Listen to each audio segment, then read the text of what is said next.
अपने द्वारा चुने गए जजों के द्वारा एक ऐसी प्रक्रिया के अंतर्गत उनको सजा सुनाई गई है जिसको हम कंगारू कोर्ट कह सकते हैं। शेख हसीना भारत की हितैषी हैं, बांग्लादेश की वैधानिक रूप से चुनी हुई प्रधानमंत्री हैं और उनका प्रत्यार्पण करना वो भी एक ऐसी सरकार के निवेदन पर जिसकी वैधानिकता पर प्रश्न चिन्ह ही प्रश्न चिन्ह है।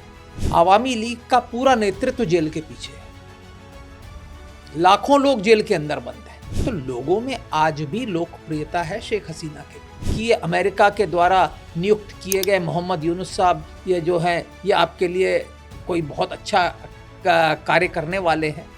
लेकिन अमेरिका का एक बहुत बड़ा योगदान था, उन्होंने पैसे बांटे गए, जो प्रदर्शनकारी थे उनको पैसे दिए गए, एक माहौल तैयार किया गया, एक सोशल मीडिया कैंपेन शुरू किया शेख हसीना के खिलाफ। जब ये विद्रोह हुआ तो भारत के बाद जो राष्ट्र सबसे ज़्यादा प्रभावित था वो चीन था। नेपाल में भी विद्रोह हुआ, जेनजी का हुआ, सरकार हटी।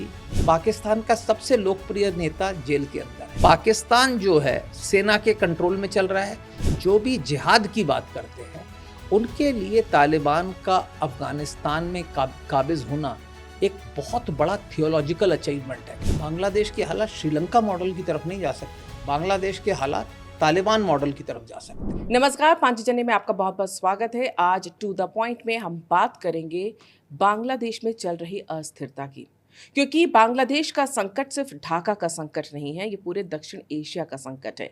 भारत पर इसका क्या प्रभाव पड़ेगा, क्योंकि बंगाल की पूर्वी सीमा से लेकर या पूरे बांग्लादेश की पूर्वी सीमा से लेकर बंगाल की खाड़ी तक ये भारत के लिए क्या मायने रखता है। इसके अलावा पाकिस्तान, चीन, अमेरिका इस पूरे खेल में क्या चालें चल रहे हैं ये समझना भी बहुत ज़रूरी है।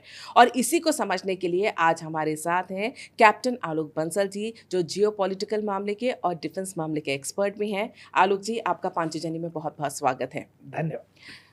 जिस तरह से हमने अभी देखा कि शेख हसीना को फांसी की सज़ा सुनाई गई, उसके बाद प्रत्यर्पण के लिए भारत के ऊपर जो दबाव बांग्लादेश की ओर से बनाया जा रहा है, सबसे पहली तो बात यही है कि ये वाकई में एक न्यायिक प्रक्रिया के तहत दी गई सज़ा है या फिर राजनीतिक सत्ता का एक खेल? पूरी तरह से राजनीतिक सत्ता का एक खेल है। अपने द्वारा चुने गए जजों के द्वारा एक ऐसी प्रक्रिया के अंतर्गत उनको सज़ा सुनाई गई है जिसको हम कंगारू कोर्ट कह सकते हैं। और अगर आप पूरी प्रक्रिया को देखें तो ना उनको कोई तरीका दिया गया, उनको जो गवर्नमेंट अपॉइंटेड जो उनके लिए वकील निर्धारित किए गए थे, जब उनको सज़ा सुनाई गई तो वो हंस रहे थे। तो आप समझ सकते हैं उन वकीलों की कितनी लॉयल्टी थी या उन्होंने कितनी कोशिश की इस केस को लड़ने की। और हमें ये समझ लेना चाहिए कि ये पूरी न्यायिक प्रक्रिया ही नहीं, बल्कि इस वक्त जो बांग्लादेश के अंदर जो सरकार है उसकी भी क्या वैधानिकता है। एक कोई व्यक्ति आज सत्ता पे काबिज है, ना कोई चुनाव जीते हैं, ना कोई कानूनी रूप से उनको स्थापित किया, ना बांग्लादेश के संविधान में कोई ऐसा प्रावधान है, ना अंतर्राष्ट्रीय न्यायिक प्रक्रियाओं के अंतर्गत एक प्रावधान है कि आप एक चुने हुए प्रधानमंत्री को हटा दें और कोई भी व्यक्ति सत्ता पर कब्जा कर ले और सालों साल जो है चुनाव ना कराए जाएं और फिर विरोधियों के ऊपर केस चलाए जाए, उनको सजाए मौत दी जाए। तो ये तो पूरा एक मखौल है जिसको कि मेरे ख्याल से वैश्विक समुदाय भी समझता है और भारत की जनता को भी समझना चाहिए। भारत की सरकार तो समझ ही रही है। आप यूनुस सरकार की बात कर रहे हैं, किस तरह से वो अमेरिकी मोहरे के तौर पे वहाँ बैठे हैं, एक नोबेल प्राइज़ विजेता को वहाँ बैठा दिया। इस पर हम आगे चर्चा करेंगे, लेकिन सबसे पहली बात तो यहाँ पर यही आती है जो सबके मन में प्रश्न है कि भारत से अब बांग्लादेश की तरफ से मांग की जा रही है कि शेख हसीना का प्रत्यर्पण कर दिया जाए। भारत अभी एक ऐसी स्थिति में फंसा हुआ है कि अगर वो प्रत्यर्पण करता है तो भी फंसेगा और नहीं करता है तो एक अलग संदेश चला जाएगा। अभी वहाँ के एनएसए अपने भारत के एनएसए से भी मिले थे प्रत्यर्पण को लेकर बात करने के लिए। भारत की दुविधा इस समय किस तरह की है? देखिए, मेरे हिसाब से दुविधा हो सकती है पर निर्णय स्पष्ट है। एक राष्ट्र को अपने मित्रों और शत्रुओं में फर्क करना चाहिए और जो आपके साथ है आपको उसके साथ रहना पड़ेगा। जो प्रत्यार्पण संधि हमने की है बांग्लादेश में, उसमें भी प्रावधान है कि राजनीतिक रूप से प्रेरित इस तरीके की अदालतों के जो निर्णय हैं वो उनके ऊपर प्रत्यार्पण नहीं हो सकता। दूसरी चीज़, मेरा तो ये मानना है कि बांग्लादेश के अंदर जो इस वक्त शासक हैं उनकी वैधानिकता ही नहीं है, तो फिर उनके प्रत्यार्पण के निवेदन को स्वीकार करना भारत के लिए मेरे ख्याल से कोई ज़रूरी नहीं है। और मेरा व्यक्तिगत जो विचार है कि भारत के अंदर कोई भी संदेह नहीं होना चाहिए, शेख हसीना भारत की हितैषी हैं, बांग्लादेश की वैधानिक रूप से चुनी हुई प्रधानमंत्री हैं, और उनका प्रत्यार्पण करना वो भी एक ऐसी सरकार के निवेदन पर जिसकी वैधानिकता पर प्रश्न चिन्ह ही प्रश्न चिन्ह है, मेरे ख्याल से किसी भी तरीके से उचित नहीं ठहराया जा सकता। क्योंकि ये प्रश्न इसलिए भी उठ रहा है क्योंकि एक तरफ जब शेख हसीना को फांसी की सज़ा दी गई तो वहाँ पर ये जो नैरेटिव यूनुस सरकार ने और जो शेख हसीना के ख़िलाफ़ थे, चाहे वो उसमें वो छात्र संगठन क्यों ना हो जिन्होंने अभी अपनी राजनीतिक पार्टी भी बना ली है, ये सभी जो है वहाँ पर ये माहौल बना रहे हैं कि शेख हसीना के 15 साल के शासनकाल के दौरान जो भी भ्रष्टाचार हुए या जो इलेक्शन रिगिंग की बात की गई थी, इन सबको लेके एक नैरेटिव बनाया गया है। ऐसे में भारत की स्थिति को लेके ये भी कहा जा रहा है कि अगर प्रत्यर्पण के लिए भारत मना कर देता है तो ये पूरा नैरेटिव भारत के खिलाफ बांग्लादेश के अंदर बनने लगेगा। पाकिस्तान जिस तरह से जिहादी ताकतों को वहाँ पर सपोर्ट कर रहा है, अमेरिका का जो दखल है, चीन खामोश है लेकिन पीछे से कई तरह की जो चालें चल रहा है, उनको देखते हुए भारत और बांग्लादेश का संबंध है, जो मित्रता पूर्व आप कह रहे हैं ना, एक मित्र देश है हमारा, और अगर सत्ता के साथ की बात नहीं मानेंगे तो क्या इस पे सवाल उठ सकते हैं शेख हसीना के साथ जाने पर? देखिए, पहली चीज़ हमें समझना चाहिए कि बांग्लादेश के अंदर करीब 30% लोग ऐसे हैं जो हमेशा से एंटी लिबरेशन रहे, जो बांग्लादेश की स्वतंत्रता के खिलाफ थे, पाकिस्तान समर्थक। साथ ही साथ 30% लोग ऐसे भी हैं जो प्रबल समर्थक हैं स्वतंत्रता के। आज अगर स्वतंत्र चुनाव हो, निष्पक्ष चुनाव हो और उसमें अवामी लीग को हिस्सा देने का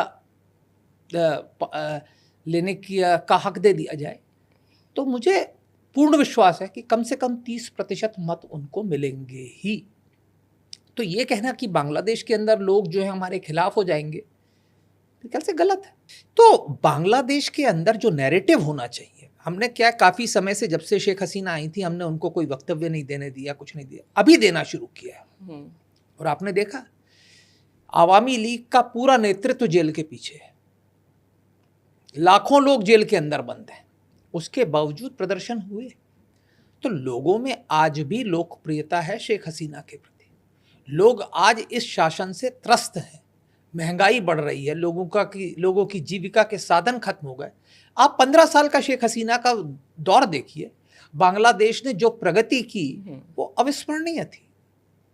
कहाँ कितनी प्रगति की, जीडीपी बढ़ी, उनका बर्थ रेट कंट्रोल हो गया, उनका बर्थ रेट इस्लामिक राष्ट्रों में सबसे कम में आ गया, भारत से कम उनका बर्थ रेट हो गया था, उनकी जीडीपी बढ़ी, उनकी एचडीआई रैंकिंग बढ़ी। आप हर तरफ से देखें, सोशियो इकोनॉमिक डेवलपमेंट की जो हम बात करते हैं उसमें बांग्लादेश की जो प्रगति थी शेख हसीना के दौरान वो अविस्मरणीय थी। और साथ ही साथ ये भी समझिए उनके हमारे साथ जो संबंध रहे कितने अच्छे रहे। कोई भी भारत विरोधी तत्व बांग्लादेश में नहीं पनप, और उन्होंने कट्टरपंथी शक्तियों के खिलाफ सदा एक मुहिम जारी रखी, विशेषकर जब गुलशन बेकरी वाला कांड हो गया उसके बाद से। और अब उनके जाने के बाद क्या हो रहा है आप देखिए, कट्टरपंथी शक्तियां जो हैं पनप रही हैं बांग्लादेश में। अगर आप इनका समर्थन भी करेंगे तो क्या ये कट्टरपंथी शक्तियां आपको आराम से बैठने देंगी? ये एक विचारधारा से चलती हैं शक्तियां जो कि हमेशा जिहादी आतंकवादियों को शरण देती रहेंगी और उनको पैदा करती रहेंगी।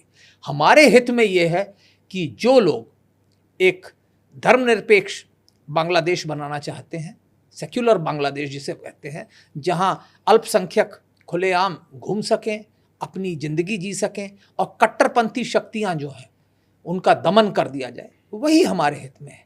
तो मुझे नहीं लगता कि ये अमेरिका के द्वारा नियुक्त किए गए मोहम्मद यूनुस साहब ये जो हैं ये आपके लिए कोई बहुत अच्छा कार्य करने वाले हैं। तो मुझे लगता है कि इस मामले में पशोपश में पड़ने की आवश्यकता नहीं है। बांग्लादेश के अंदर एक बड़ी संख्या में ऐसे लोग हैं जो भारत के हितैषी हैं। और दूसरी चीज़ हमें ये भी समझना चाहिए, बांग्लादेश का एक आम नागरिक जब उसको अस्वस्थ होता है या उसको शिक्षा के लिए जाना होता है या उसको पिलग्रिमेज के लिए भी जाना होता है तो कहाँ जाता है? भारत जाता है। एक बड़ी संख्या में जो अल्पसंख्यक हैं वो तो भारत आते हैं धार्मिक उसके लिए। स्वास्थ्य सेवाओं के लिए करीब करीब बांग्लादेश के सभी लोग भारत आते हैं जिनको वहाँ पे स्वास्थ्य सेवाएं नहीं मिल पाती। शिक्षा के लिए भी कई लोग उच्च शिक्षा के लिए भारत आते हैं। मुसलमान जो नागरिक हैं वहाँ के वो लोग बड़ी संख्या में अजमेर शरीफ आते हैं। वो इसका काफ़ी जो इसकी जो सैंक्टिटी है बांग्लादेश के अंदर वो बहुत ज़्यादा है और अल्पसंख्यक तो आते ही आते हैं। तो जो बांग्लादेश के जो नागरिक हैं, विशेषकर जो एक आम नागरिक है, वो भारत के प्रति उसके विचार ठीक है। अब जो शक्तियां भारत विरोधी हैं वो मुझे नहीं लगता कि आपके शेख हसीना को देने से या कुछ भी करने से वो भारत के पक्ष में हो जाएंगे। तो मेरे हिसाब से ये तो भारत के लिए बहुत ही गलत होगा। ये पूरे विश्व में एक गलत संदेश देगा कि भारत एक ऐसा राष्ट्र है जो अपने हितैषियों को भी दुश्मनों को सौंप सकता है। तो उसके बाद हमारी जो क्रेडिबिलिटी है वो बहुत लो हो जाएगी। तो मेरा जहाँ तक व्यक्तिगत मानना है, इस विषय पर कोई संवाद, कोई वाद विवाद की गुंजाइश नहीं है। शेख हसीना भारत की मेहमान हैं, एक पड़ोसी राष्ट्र की निर्वाचित प्रधानमंत्री हैं और उनको किसी भी एडहॉक एडमिनिस्ट्रेशन के कहने पर सौंपा नहीं जा सकता। चुनाव होने दीजिए और चुनाव में अगर आवामी लीग को भाग लेने की इजाज़त दी जाती है तो चुनाव वैध माने जाएंगे। क्योंकि भाई अगर आप ये कह रहे हैं कि इन्होंने ये किया, भ्रष्टाचार किया, ये किया, तो फिर आप चुनाव में क्यों नहीं हिस्सा देने दीजिए। जनता तय करेगी। जनता दूध का दूध और पानी का पानी कर देगी। भाई आप क्यों डर रहे हो? क्योंकि आपको मालूम है कि आज भी जनता के अंदर एक बहुत बड़ी संख्या है जो उनको वोट देगी। दुर्भाग्य से क्या है कि अवामी लीग का पूरा नेतृत्व इन्होंने या तो जेल में डाल दिया या बाहर निकाल दिया है। तो इस कारण जो है अवामी लीग के जो समर्थक हैं वो जिस तरीके से संगठित होकर विरोध प्रदर्शन करना चाहिए वो नहीं कर पा रहे। विरोध हो रहा है लेकिन बड़े नेताओं की एक अनुपस्थिति है। और साथ ही क्योंकि उनके शेख हसीना के खुद के बेटे ने भारत की तारीफ़ की है कि जिस तरह से शेख हसीना का साथ भारत ने दिया है, और पूरे इस मामले पर अभी तक जब से प्रत्यर्पण की बात चली है भारत की जो सदी हुई प्रतिक्रिया आ रही है, जो आपका मानना है काफ़ी कुछ उसी तरफ दिखाई दे रहा है कि भारत इस मामले में बहुत संभल कर चल रहा है। आप बात करते हैं मोहम्मद यूनुस, क्योंकि इस पूरे खेल के पीछे अमेरिका का जो हाथ है। बाइडेन सरकार जब थी वहाँ पर तब से शेख हसीना के रिश्ते जो है बिगड़ने शुरू हुए थे। एक तरफ अब ये भी कहा जा रहा है कि डीप स्टेट बहुत तेज़ी से काम कर रहा है। भारत के आसपास हमारे जितने भी पड़ोसी देश हैं वहाँ जो अस्थिरता फैलाई जा रही है, आप ये तो बांग्लादेश का मामला चल ही रहा है, नेपाल में हमने जेंजी का देखा मामला, म्यांमार में आपको पता ही क्या चल रहा है, श्रीलंका में कुछ समय पहले हम देख ही चुके हैं, पाकिस्तान के हालात क्या हैं और वो किस तरह अमेरिका के इशारे पर नाच रहा है। क्या वाकई में डीप स्टेट है और जो इस तरह के काम कर रहे हैं एक स्थिर देश सिर्फ भारत है? देखिए, बांग्लादेश में जो विद्रोह हुआ इसमें जरा भी शक नहीं है कि यूएस एड के माध्यम से पैसे बांटे गए और उसी के अंतर्गत हमने देखा कि विद्रोह हुआ। साथ ही साथ एक बात और थी कि शेख हसीना की भी गलती थी। उन्होंने जिस व्यक्ति को सेनाध्यक्ष बनाया जी, वो अकर्मण्य था। उनके रिश्तेदार थे इसी कारण बने, वरना वो अपने इंट्रिंसिक मेरिट पर सेनाध्यक्ष बनने लायक नहीं थे। उनके रिश्तेदार थे, उनके जो ससुर थे वो भी आर्मी चीफ थे, तो इन सब चीज़ों ने उनको प्रोपेल कर दिया। वो बुरे आदमी नहीं है लेकिन इनएफिशिएंट है। अगर एक सेनाध्यक्ष, ये जो पूरा तख्ता पलट हुआ इसमें सेना की एक प्रमुख भूमिका थी। सेना ने तख्ता पलट नहीं किया पर सेना की अकर्मण्यता के कारण जो तख्ता पलट हुआ उनके लिए ये कह रहे कि वो अमेरिका के पपेट बन गए थे। ये मेरे ख्याल से उचित नहीं है। वो अमेरिका के पपेट नहीं बने थे लेकिन अमेरिका के बाकी सारे पपेट्स जो हैं उन्होंने सत्ता पे कब्जा कर लिया और वो उंगलियां चटकाते रह गए। तो किसी भी सेनाध्यक्ष के लिए ये जो है बहुत ही दुर्भाग्य बात है। जैसे कि लोग कह रहे हैं वो अकर्मण्य आदमी थे, वो नहीं कर पाए। वो आज भी किन कर्तव्य विमूढ़ जिसे हम कहते हैं ना, उसी स्थिति में ना इधर कर पा रहे हैं ना इधर कर पा रहे हैं, और धीरे धीरे वो ख़त्म हो जाएंगे। उनको हटा दिया जाएगा तो कोई दूसरा आ जाएगा और किस्सा ख़त्म। तो ऐसी स्थिति है। लेकिन अमेरिका का एक बहुत बड़ा योगदान था। उन्होंने पैसे बांटे गए, जो प्रदर्शनकारी थे उनको पैसे दिए गए, एक माहौल तैयार किया गया, एक सोशल मीडिया कैंपेन शुरू किया शेख हसीना के खिलाफ, और अमेरिका ने किया। और जो पाकिस्तान है वो तो हमेशा इसके लिए तैयार था, क्योंकि पाकिस्तान को जो सबसे बड़ी समस्या थी वो एक ऐसे बांग्लादेश से थी जो भारत का मित्र है, क्योंकि उसके बाद पाकिस्तान की सारी विचारधारा फेल हो जाती है। क्योंकि पाकिस्तान बनने के बाद से दुनिया को ये दिखा रहा है कि भाई हम तो 2 नेशन थ्योरी इसलिए जारी हुई क्योंकि भारत में मुसलमानों का संहार हो जाता। लेकिन अगर एक इस्लामिक राष्ट्र जो भारत का पड़ोसी है और जो पाकिस्तान का हिस्सा था वो भारत के साथ बड़े अच्छे संबंध रखता है, तो पाकिस्तान के लिए दुनिया को दिखाना बड़ा मुश्किल था। और इसलिए पाकिस्तान जिस राष्ट्र से और जिस शासन से सबसे ज़्यादा कंसर्न था, परेशान था, वो बांग्लादेश की शेख हसीना की गवर्नमेंट थी। और उसने हमेशा भारत का साथ दिया। चाहे पाकिस्तान में सार्क समिट की बात हो तो उन्होंने कह दिया हम नहीं जाएंगे, तो पाकिस्तान तो हमेशा अवेलेबल था। और मैंने जैसा कहा कि बांग्लादेश के अंदर एक ऐसा एलिमेंट था जो 71 के समय से ही प्रो एंटी लिबरेशन था। ये लोग शांत बैठे हुए थे क्योंकि उनको लगता था, और इनमें से कुछ लोग जो थे क्लासिक दल बदलुओं की तरह अवामी लीग में भी घुस गए थे और इधर उधर चले गए थे। तो ये जो लोग थे अंदर से ही भीतरघात कर रहे थे। अमेरिकी पैसा था, पाकिस्तानी समर्थन था, और इन्होंने विद्रोह कर दिया। जहाँ तक सवाल चीन का है, हमें ये समझना चाहिए कि जब ये विद्रोह हुआ तो भारत के बाद जो राष्ट्र सबसे ज़्यादा प्रभावित था वो चीन था। लेकिन चीन के पास एक बहुत बड़े तुर्प का पत्ता था, वो पाकिस्तान। क्योंकि चीन और पाकिस्तान के जिस तरह संबंध है, और चीन अब पाकिस्तान के माध्यम से फिर घुसपैठ करने की कोशिश कर रहा है।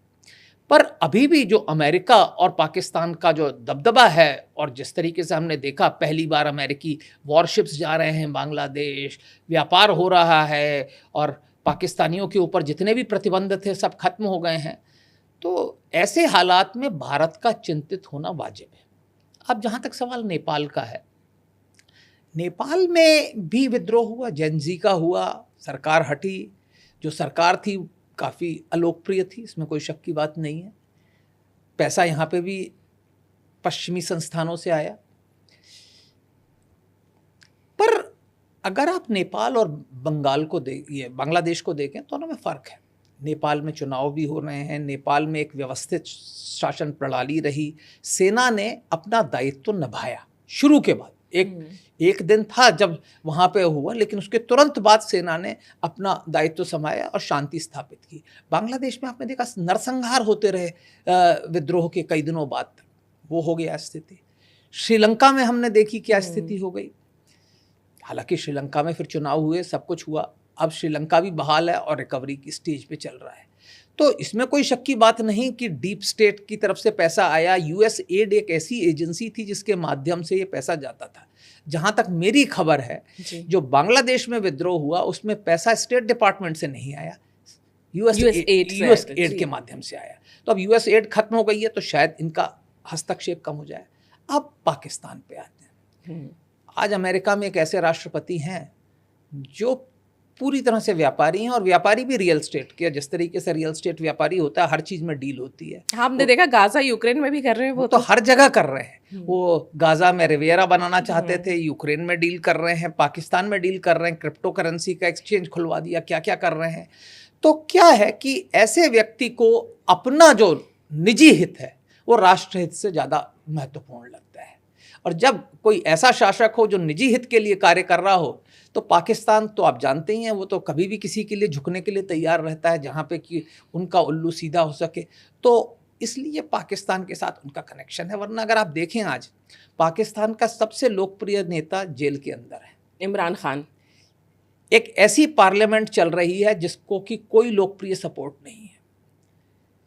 फ्रॉड इलेक्शन के द्वारा चुने गए लोग हैं, और वो संविधान में संशोधन पे संशोधन कर रहे हैं। कैसे संशोधन कर रहे हैं कि सेनाध्यक्ष जिन्हें फील्ड मार्शल बना दिया, उनको जिंदगी भर उनके खिलाफ कोई कानूनी कार्यवाही नहीं हो सकती, और हमेशा के लिए फील्ड मार्शल हो गए। हमेशा के लिए नहीं, फील्ड मार्शल वैसे हमेशा के लिए ही होते हैं। हाँ, वही तो कह रहे हैं, उन्होंने हमेशा के लिए अपनी कुर्सी पक्की कर ली है। वो तो फील्ड मार्शल तो अलग चीज है, लेकिन उन्होंने जो कानून से जो इम्यूनिटी ले ली है, बड़ी भारी बात है। और तो और उन्होंने जुडिशरी को, न्यायपालिका का सत्यानाश कर दिया, न्यायपालिका को पूरी तरह से मैनिपुलेट कर दिया।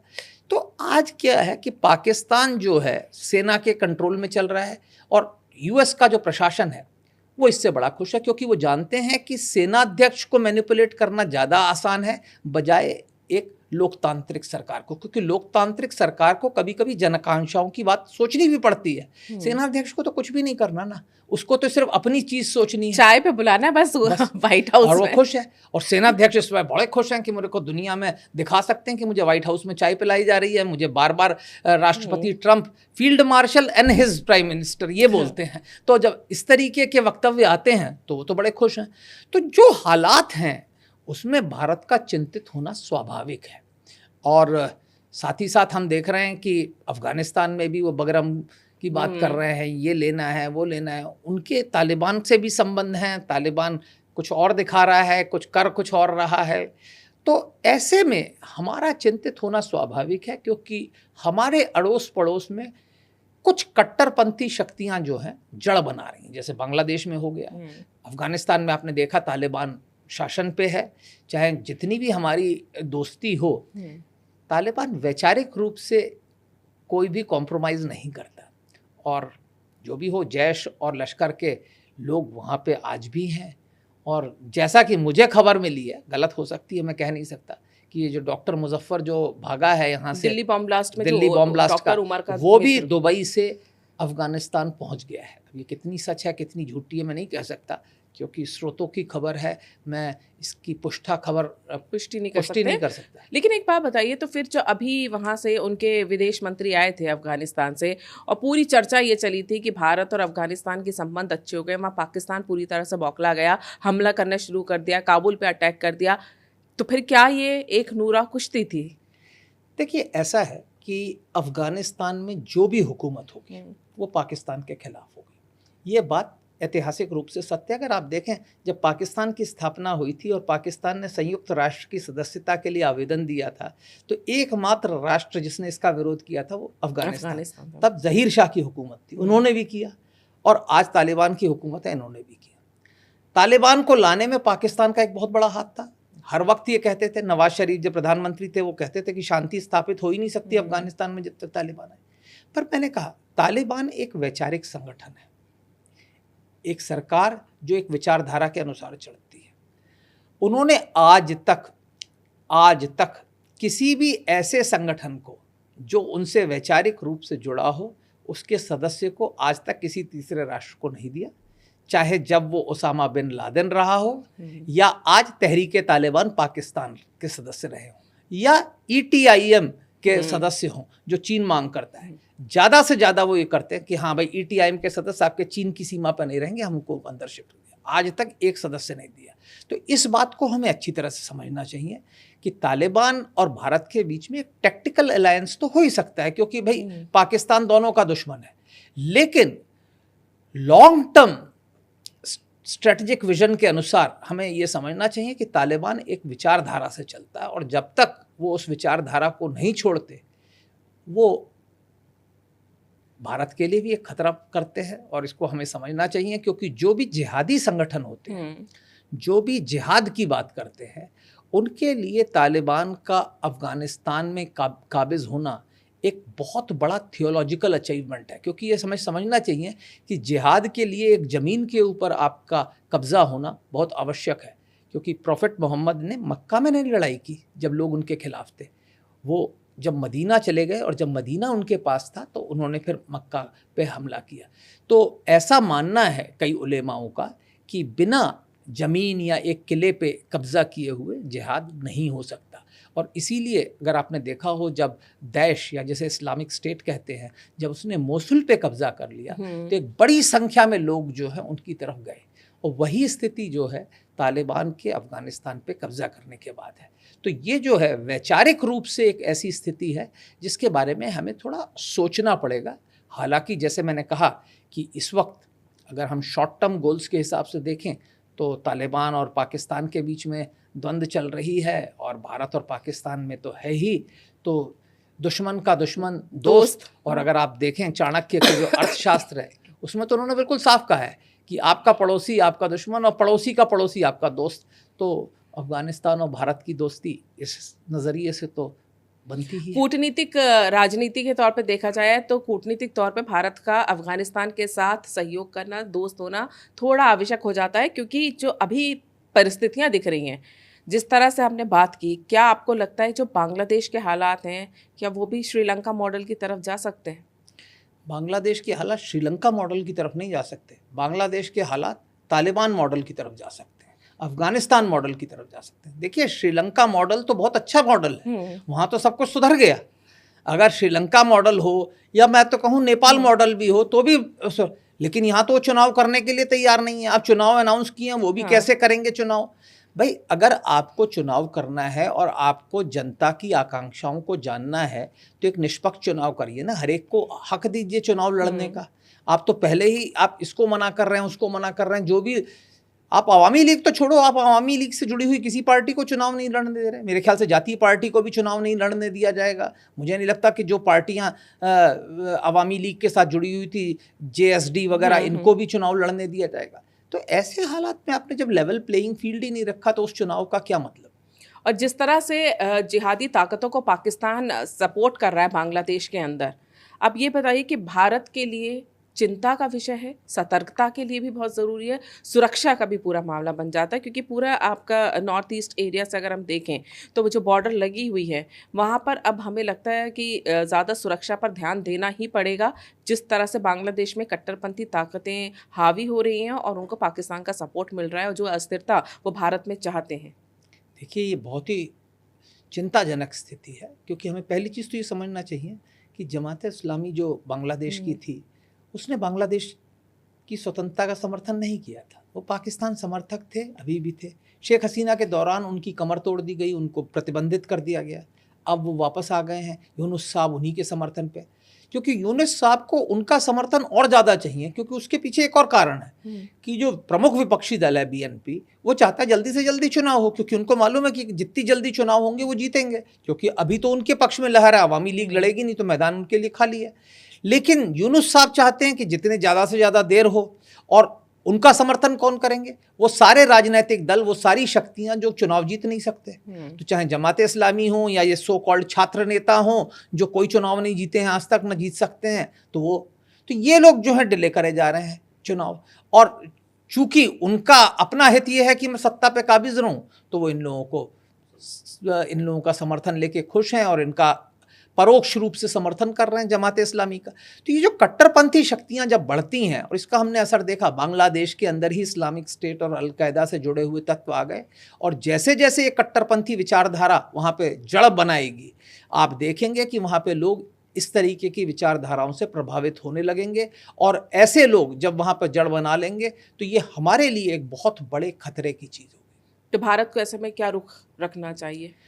मेरा तो व्यक्तिगत रूप से ये मानना है कि हमें अवामी लीग के जितने भी हमारे लोग हैं उनका समर्थन करना चाहिए, और उनको हर वो सहायता मुहैया करानी चाहिए जो एक सेक्युलर डेमोक्रेटिक बांग्लादेश की स्थापना करे। और साथ ही साथ जो बीएनपी है, जो प्रमुख विपक्षी दल है, उससे भी इंगेजमेंट करना चाहिए, क्योंकि चुनी हुई सरकार जो भी है वो हमारे लिए ठीक है, और उनसे बात करनी चाहिए कि भाई आप चुनाव कराएं, आप सत्ता पर आएं, और ये इस तरीके के जो राजनीतिक, ये जो वेंडेट्टा की जो राजनीति चल रही है कि जिसमें आप एक कंगारू कोर्ट बनाकर लोगों को मृत्यु दंड दे रहे हो, वो मेरे ख्याल से उचित नहीं है। और इस वक्त बांग्लादेश के हर बड़े नेता जो अवामी लीग के थे, उनके सबके ऊपर केसेस कर रखे, कईयों की तो पत्नियों के ऊपर केसेस कर रखे, और छोटे मोटे केस नहीं, मर्डर के केसेस लगा रखे। और जबकि हजारों की संख्या में लोग जो इस सत्ता पलट के बाद मारे गए, जिसमें अल्पसंख्यक भी थे और अन्य लोग थे, उनके खिलाफ कोई कार्रवाई नहीं की जा रही। ये कहा जा रहा था आलोक जी, जो मैंने पढ़ा था कि 1400 लोगों की हत्या के मामले में जो इनको शेख हसीना को फांसी की सज़ा दी गई है, वो तो जो पाकिस्तान की तरफ से जिहादी ताकतें वहाँ पर भेजी गई थी, उन लोगों ने मर्डर किए हैं ज़्यादातर। और शेख हसीना का जो अपना बयान आया है कि मैंने इस तरह के कोई ऑर्डर दिए ही नहीं थे। तो ये अपने आप में एक बहुत बड़ी बात हो जाती है कि किस तरह से पूरा ये राजनीतिक षड्यंत्र रचा गया था। और साथ ही साथ आप बात करें अवामी लीग को पार्टिसिपेट करने की, यहाँ पर शेख हसीना जो बयान दे रही हैं बांग्लादेश में, वो मोहम्मद यूनुस ने बैन करा दिए हैं कि शेख हसीना का कोई भी बयान यहाँ पर चलना नहीं चाहिए, उनका कोई स्टेटमेंट नहीं आना चाहिए। मैंने कहा ना, यही तो एक जनतंत्र के नाम पर एक मखौल उठा। मतलब इसको क्या जनतांत्रिक प्रक्रिया कहेंगे कि आप एक नेता की आवाज़ नहीं सुनने देना चाहते, आप उसको चुनाव में हिस्सा नहीं लेने देना चाहते? ये क्या तरीका है? अगर आपको लगता है कि जनता त्रस्त थी उनके शासन से तो लड़ने दो, चुनाव तो लड़ने दो, आपको दिख जाएगा दूध का दूध और पानी का पानी। पर क्योंकि आप भयभीत हैं, आप डरते हैं कि वो जीत सकती हैं, वो ऐसे हालात में आज भी जीत सकती हैं, आप नहीं देना चाहते उनको मौका। तो इस तरीके की जनतांत्रिक प्रक्रिया को कैसे विश्व इसको। बस आखिरी सवाल आपसे यही है कि अमेरिका चीन जो कंपटीशन चलता है, प्रतिस्पर्धा चल रही है, क्या बांग्लादेश उसमें अब मोहरा बन चुका है? क्योंकि चीन अपने वहाँ पर हित देख रहा है, अमेरिका अपने हित देखते हुए सारे मोहरे फिट कर रहा है। देखिए, मुझे नहीं लगता कि अभी चीन इसमें कहीं कंपटीशन में है। अच्छा। चीन काफी पीछे रह गया है। उसके दो कारण हैं जी। कि राष्ट्रपति ट्रंप के अंतर्गत अमेरिका ने रियलाइज कर लिया है कि पाकिस्तान की मिलिट्री को तो हम लॉलीपॉप भी दे सकते हैं और उनकी बाह भी मरोड़ सकते हैं। ये हमें समझना चाहिए, क्योंकि पाकिस्तान के अंदर और आज अधिकांश दक्षिण एशियाई राष्ट्रों में जो एलीट है, उनके बच्चे, उनके भाई, उनके बहन एक बड़ी संख्या में अमेरिका में रहते हैं। और जो वीज़ा है ना, ये एक इतना बड़ा टूल हो गया है अमेरिका की विदेश नीति का, जो टैरिफ से भी बड़ा टूल है लोगों को बाह मरोड़ने के लिए। अगर आपको याद हो, कुछ समय पहले जब पाकिस्तान एक बार थोड़ा यूएस विरोधी हो रहा था, तो इन्होंने मिलिट्री ऑफिसर्स के वीज़ाज बंद कर दिए थे। लोग वाकई में तिलमिला रहे थे क्योंकि सबके बच्चे बाहर थे। तो ये एक ऐसा उनके पास हथियार है जिसका प्रयोग करके वो पाकिस्तान की मिलिट्री को तो बड़े आसानी से कंट्रोल में कर सकते हैं। तो अब ट्रंप के अंदर में क्या है कि पाकिस्तान चीन का भी दोस्त है, लेकिन जो मिलिट्री है, जो मिलिट्री एलीट है, वो जितना यूएस के पक्ष में है उतना चीन के पक्ष में नहीं है। तो चीन हालांकि पाकिस्तान के माध्यम से बांग्लादेश में घुसपैठ करने की कोशिश कर रहा है, पर अभी जो है पलड़ा अमेरिका का बहुत ज़्यादा भारी है, क्योंकि अमेरिका डायरेक्टली भी डील कर रहा है बांग्लादेश से और पाकिस्तान के भी माध्यम से ये इंश्योर कर रहा है कि चीन उनका जो पलड़ा है उसको न डिस्टर्ब कर। और शायद इसीलिए चीन ने अपना जो आधिकारिक बयान दिया है शेख हसीना की फांसी के मामले में, उन्होंने कहा ये उनका अंदरूनी मामला है, इस पर हम कोई टिप्पणी नहीं करेंगे। कुल मिला के जो पूरा अगर हम बातचीत का सार निकालें तो ये देखा जाता है कि भारत के आसपास जितने भी देश हैं, चाहे वो नेपाल हो, बांग्लादेश हो, पाकिस्तान हो, श्रीलंका में हालात भले ही सुधर रहे हो, अफगानिस्तान की भी अगर हम बात करें, जो हालात चल रहे हैं, तमाम अस्थिर देशों के बीच में मजबूत लोकतंत्र के तौर पर अगर कोई देश खड़ा है तो वो भारत है। और ये तय बात है कि जो अस्थिरता आसपास के देशों में फैली है उसका असर भारत पर डालने की कोशिश की जाएगी। और ऐसी कोशिशें हम अक्सर देखते हैं जब ये बोला जाता है कि जेनजी को भड़काएंगे, जेनजी तख्ता पलट कर देंगे, वोट चोर गद्दी छोड़, ये सारी चीज़ें जब होती हैं तो ये आम जनता को भी ध्यान में रखना चाहिए कि आखिर इसके पीछे किस तरह की ताकतें काम कर रही हैं, क्योंकि एक मजबूत लोकतंत्र को हिलाना इतना आसान नहीं है। ये भारत को देख के समझा जा सकता है। आसपास के देशों में जिस तरह के हालात हैं और भारत में जिस तरह का मजबूत लोकतंत्र है, शायद यही वजह है कि अभी तक भारत पर इसका सीधा असर नहीं पड़ा है और भारत के लिए ये सतर्क सावधान रहने का बहुत बड़ा एक समय सामने दिखाई दे रहा है, क्योंकि चुनौतियां भी आगे और भी बढ़ सकती हैं। आलोक जी, आप आए, आपने बातचीत की, ये चर्चा की, इसके लिए आपका बहुत बहुत धन्यवाद। धन्यवाद। अगर आपको ये चर्चा पसंद आई है तो इसे लाइक करें, शेयर करें और हमारे इस चैनल को सब्सक्राइब जरूर करें। नमस्कार।